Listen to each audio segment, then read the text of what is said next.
ಎಲ್ಲರಿಗೂ ನಮಸ್ತೆ. ಅಮ್ಮ ನಿಮ್ಮ ಹೆಸರು? ಭವಾನಿ. ಸರ್ ನಿಮ್ಮ ಹೆಸರು? ನನ್ನ ಹೆಸರು ವೀರೇಶ್ ಅಂತ. ಯಾವ ಊರಿಂದ ಬಂದಿದ್ದೀರಾ ನೀವು? ಬಳ್ಳಾರಿಯಿಂದ ಕುರುಗೋಡು ಸರ್. ಬಳ್ಳಾರಿಯಿಂದ ಕುರುಗೋಡಿಂದ ಬಂದಿದ್ದಾರೆ.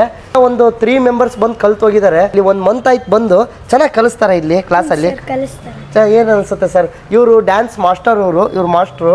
ಇಲ್ಲೇ 1 ತಿಂಗಳು ತುಂಬ ಕಷ್ಟಪಟ್ಟರು. ಅವ್ರು ಏನಕ್ಕಂತಂದರೆ ಬಾಚೋದ್ರಿಂದ ಹಿಡಿದು ಊಟ ಮಾಡಿಸೋದ್ರಿಂದ ಹಿಡಿದು ತುಂಬ ಸಪೋರ್ಟಿವ್ ಇದ್ದಾರೆ. ತುಂಬ ಚೆನ್ನಾಗೇ ಕಲ್ತ್ಕೊಂಡು ಹೋಗ್ಬೇಕು ಮಸ್ತಾ. ಇಲ್ಲಿ ಬಂದಾಗ್ಲಿದ್ದ ಸ್ವಲ್ಪ ಜಾಸ್ತಿ ಕಲ್ತಿದ್ದಾರೆ ಸರ್. ಹಾಂ, ಓಕೆ. ಹ್ಯಾಂಡ್ಲೆಸ್ ಹೈಟಿಂದ ಓಡಿಸಿದ್ದೀವಿ, ಮತ್ತು ಲಿಫ್ಟು ಬ್ಯಾಕ್. ಖುಷಿ ಆಯ್ತು ಸರ್. ನಿಮಗೆ ಅನಿಸಿಕೆ ಇಲ್ಲಿ ಬಂದರೆ ಕಲಿತಾರಂತ ಅನ್ನೋದು ನಿಮಗೆ? ಇಲ್ಲಿ ಬಂದರೆ 100% ಕಲ್ತೇ ಹೋಗ್ತಾರೆ ಸರ್. ಹಾರ್ಡ್ ವರ್ಕ್ ಮಾಡ್ಬೇಕು ಸರ್. ಅಷ್ಟೇ ಹಾರ್ಡ್ ವರ್ಕ್ ಮಾಡಿದ್ರೆ ಪಕ್ಕ ಕಲ್ತೇ ಹೋಗ್ತಾರೆ ಸರ್. ಮನೇಲೆ ಊಟ ಮಾಡಿ ಸರ್ ಏನು ಅಡಿಗೆ ಮಾಡ್ತಾರೆ ಅದನ್ನೇ ನಮಗೆ ಊಟ ತಂದು ಕೊಡ್ತಾರೆ. ಎಷ್ಟೋ ಬೇರೆ ಅವ್ರ ಮನೆಗೆ ಕರ್ಕೊಂಡೋಗಿ ಅವರು ಫ್ಯಾಮಿಲಿ ಜೊತೆ ಕೂರಿಸಿ ಊಟ ಮಾಡಿದ್ದಾರೆ. ಭಾಳ ಖುಷಿ ಆಯ್ತು ಸರ್ ನನಗೆ. ಸರ್ ಏನಂದರೆ ಸರ್, ಬೇರೆ ಊರಿಂದ ಬಂದರೆ ಅವ್ರ ಊರು ನೆನಪಾಗಬಾರ್ದು. ಯಾಕಂತ ನಮ್ಮಲ್ಲೇ ಒಬ್ರು ಅಂತ ತಿಳ್ಕೊಂಡ್ಬಿಟ್ರೆ 1 ತಿಂಗಳಲ್ಲ 4 ತಿಂಗಳು ಇರೋಕ್ಕೂ ರೆಡಿ ಇರ್ತಾರೆ ಸರ್. ಭಾಳ ಡಿಫ್ರೆನ್ಸ್ ಇದೆ ಸರ್. ನನ್ನ ಕ್ಲಾಸಲ್ಲಿ ಈ ಥರ ಮಾಡ್ಬೇಕಂತ ಗೊತ್ತಿದ್ವಿ ಸರ್. ನಾನು ಇಲ್ಲಿ ತಿಳ್ಕೊಂಡಿದ್ದೀನಿ ಸರ್.